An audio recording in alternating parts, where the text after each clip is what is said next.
Hi guys, today we will talk about semen retention and what this practice leads to. Why should one retain semen at all? The first motive is independence, certainly. Independence from what? From sexual energy, because when you start analyzing why you are attempting to semen retention, you realize that you are wasting it. Why does this topic interest you in the first place? It's because most young men lack the opportunity to interact with opposite sex, so they must either abstain or lose the seed, with all the resulting consequences such as depression, apathy, irritability, suicidal thoughts, and so on. In short, if this topic did not interest you, you would not be watching this video. Therefore, semen retention is a real way out of the situation at hand. However, semen retention requires specific preparation and qualification, meaning it is a psychological practice, so to speak. When I talk about semen retention, someone may think that if they have already abstained for 30 days, it applies to them, and why they don't see significant results. No, my friends, semen retention is at least a year or more of abstinence. Anything prior to that is just no fap. Significant results usually come after several years of practice, and semen retention begins with controlling your thoughts. To succeed in this practice, you need to engage in self-improvement, find spiritual support in order to successfully practice controlling your mind and emotions. In general, semen retention is a constant practice against the temptations of the external world. And at the initial stage, it's extremely difficult because when your mind is not yet prepared, when it's not yet strong, it's very challenging to resist external temptations and keep your mind under control. At the initial level, it's not easy to overcome the influence of the aggressive external environment in the form of various tempting images and the sight of women on the streets dressing very provocatively, as well as the constant exposure to sexual imagery that provokes you to lose your semen. In general, semen retention can be compared to a spacecraft. When it takes off from the ground, it consumes gallons of fuel to detach from the Earth, to exit the Earth's atmosphere, and this is the most critical stage, where most accidents occur. It's the most challenging trial. However, once the spacecraft detaches from the Earth and reaches weightlessness, it consumes much less fuel and continues flying. The Earth's gravity no longer affects it. The same thing happens when you attempt to retain semen. Initially, it's very difficult because you are trying to distance yourself from external temptations and external factors. But then, when you break the distance, you find yourself in a situation where the external environment hardly affects you anymore. And it is at this level when you reach that semen retention begins to transform your consciousness. It's not a matter of 30 days of abstinence. It requires patience and proper motivation. This stored energy rises up the spine towards the head. It is a substance that essentially consists of sexual energy. In yoga it is called Kundalini Shakti. It rises and our consciousness is transformed. The energies of our consciousness is directed inward, towards the development of our inner potential.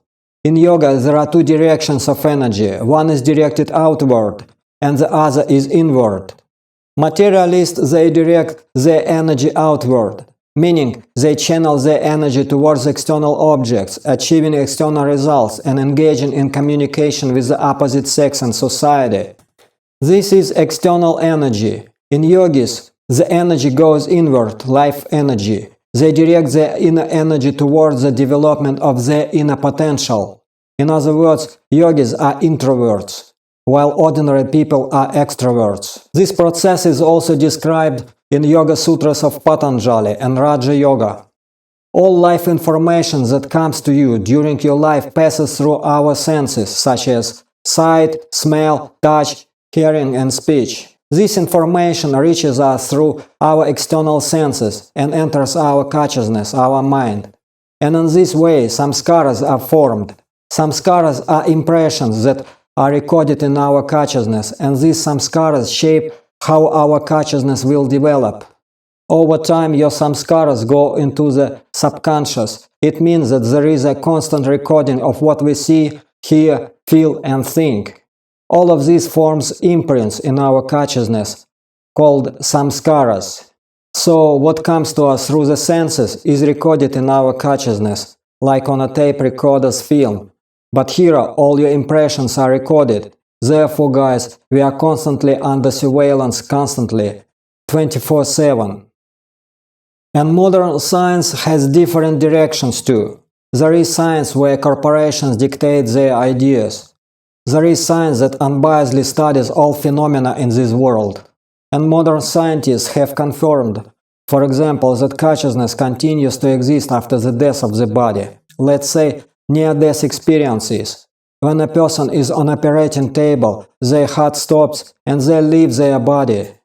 And then, when they are brought back to life, they tell what they saw while outside their body and describe situations that occurred in neighboring rooms, somewhere in other places, even in another city. That is, consciousness is capable of moving outside the physical body. This is confirmed by modern science.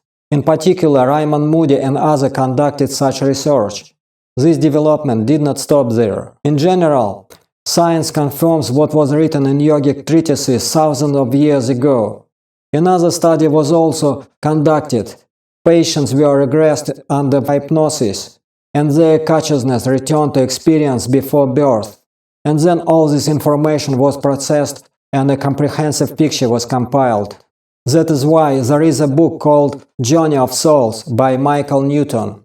It is based on modern research and confirms what was written in yogic treatises thousands of years ago. What we see in this life is recorded in our consciousness, and at the moment of body's death, when we transition from the manifested state to the unmanifested state, these recordings shape our learnings, our experiences. So when we depart from this life, we transition into an unmanifested state. This state is referred to as devachana in certain cultures, and as the between lives state in yoga. Essentially, you move into another reality, when you spend some time until your future body is formed and prepared for reincarnation on Earth. In this parallel reality, there are many factors that determine your new birth. It depends on your past actions and accomplishments in this life. If you have created a negative imprint or left a negative impact, you may be placed in lower realms where you have to work through your negative energy debts. Typically, this involves facing challenging conditions, poverty, and even physical limitations. In short, there will be a lot of suffering in your life. And the most important thing is that when we are in devachana or between life state, when we embark on new incarnation, our active memory is erased. This means that the memory of past lives is wiped out so that you can enter new embodiment with a fresh start and act according to the new circumstances. It is like a reset button on computer. Our consciousness is rebooted. The samskaras that are formed in our current life become the subconscious of our next life. Our subconscious mind holds the memory of our past lives. So when a child is born, some have inclinations toward music, engineering, sports, sculpting, or art. As a result of our past samskaras, our past impressions and accomplishments, which shape our nature in this life. When we preserve the seed, our consciousness turns inward, ascends and moves beyond the limitations of the material realm. What is material consciousness? It is limited consciousness, a dependency on sex and sexual orgasm. Sexual orgasm becomes a trigger, a hook, through which the matrix catches us and programs us. As long as you are under the influence of this sexual orgasm, you cannot elevate your consciousness and transcend the boundaries of material consciousness. The matrix influences and controls you. It manipulates you. You can see an example of limited consciousness in this video. Training fleas requires a glass jar with a lid. The fleas are placed inside the jar, and the lid is then sealed. They are left undisturbed for 3 days.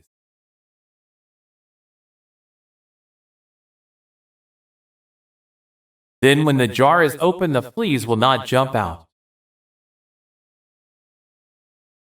In fact, the fleas will never jump higher than the level set by the lid. Their behavior is now set for the rest of their lives, and when these fleas reproduce, their offspring will automatically follow their example.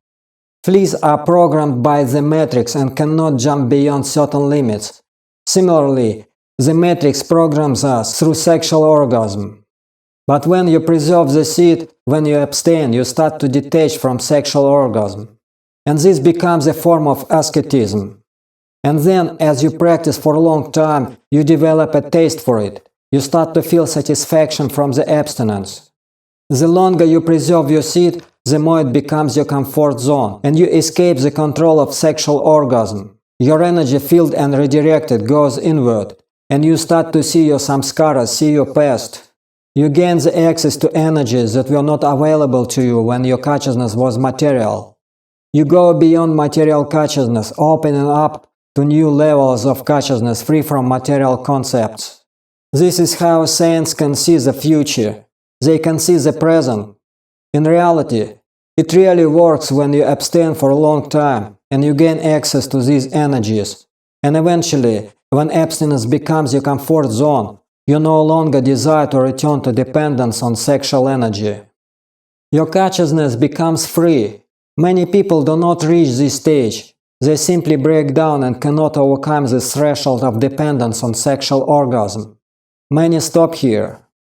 But if you achieve the state of comfort from preserving your seed, finding joy within yourself, and continue on this path, sooner or later you will reach a level where you overcome the dependence on sexual orgasm. This is the exit, guys. Exit from matrix. You realize yourself not as a temporary body, but as an eternal Atman. This is because all our perceptions are based on the ego, based on the idea of ourselves as a body. I am a man, I am a woman, I am Russian, I am American, I am Hindu, I am this, I am that. All of this is limited consciousness, temporary, limited consciousness, Vira Atman, eternal consciousness, eternal soul. In other words, eternity and temporality are different forms of consciousness existence. When you realize yourself as eternity, you see how to act hundreds of steps ahead, how to act correctly. But when you are limited by temporary consciousness, you only see what's in the moment, what's of interest to you at that moment. And therefore, your consciousness is limited. Therefore, high energies do not open up to you. You are manipulated by the matrix. You are led, because one who is limited is blind. That is, they do not see the full picture of what is happening. Whereas a yogi who preserves the seed realizes their eternal nature and sees the full picture of how to act, where to go, how to develop. And so, guys, preserving the seed is the first stage. It is the beginning of serious yoga, the beginning of serious process of transforming consciousness.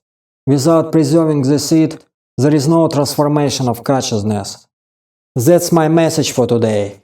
Thank God. Good luck you all. Bye.